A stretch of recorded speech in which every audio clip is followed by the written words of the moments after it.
The third design tool in software design development is something called the context diagram.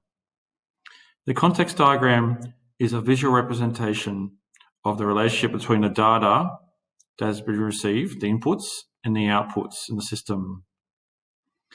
Now, there are three symbols that you need to be aware of when doing a context diagram. The first is there's the process symbol, which is a circle. The next is what's called the external entity, which is represented by a rectangle. The external entity is anything, so that could be a person, thing, or organization that either gives input to the proposed program, the processes, or receives an output. And then finally, we have the curved lines, which represent the actual data themselves. The example that we'll be looking at today is the fixed speed camera example we've been looking at.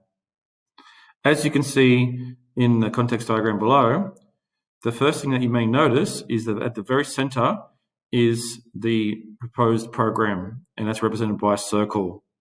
So you can see inside the circle we've got fixed speed camera. The next step in creating a context diagram is then to identify any external entities. Now remember, an external entity doesn't have to necessarily be a person. It can also be a thing, such as a device, or it can be an organization. In this example here, we've identified four external entities. The first is a vehicle. The next, which I've summarized to RMS, is roads and maritime services.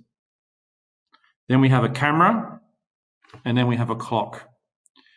So the first step is to put at the very center of the page, whatever context diagram you're drawing is the circle with the name of the program inside it. And the second is to identify any external entities, and you just scatter them around the page.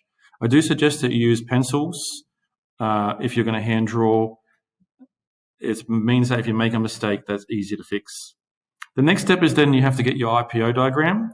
Now you'll notice in this example here, not all my inputs and outputs are in the context diagram.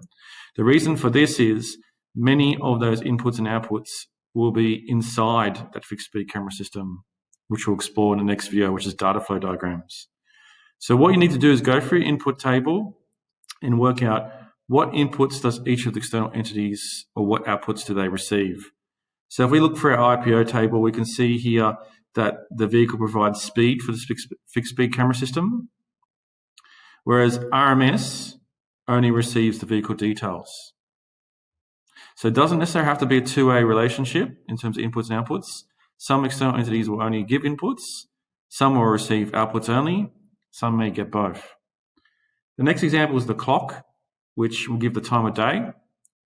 And the final example there is the photo of the vehicle, which comes from the camera. Now, these context diagrams can be difficult to master at first. However, they will come up many times in the Year 11 and the HSC exams in the future. So it's a good idea to get used to them. Attached to this video is a worksheet. I do strongly suggest that you try the example out for the ATM and the self-checkout example. If you've got any questions, please let me know.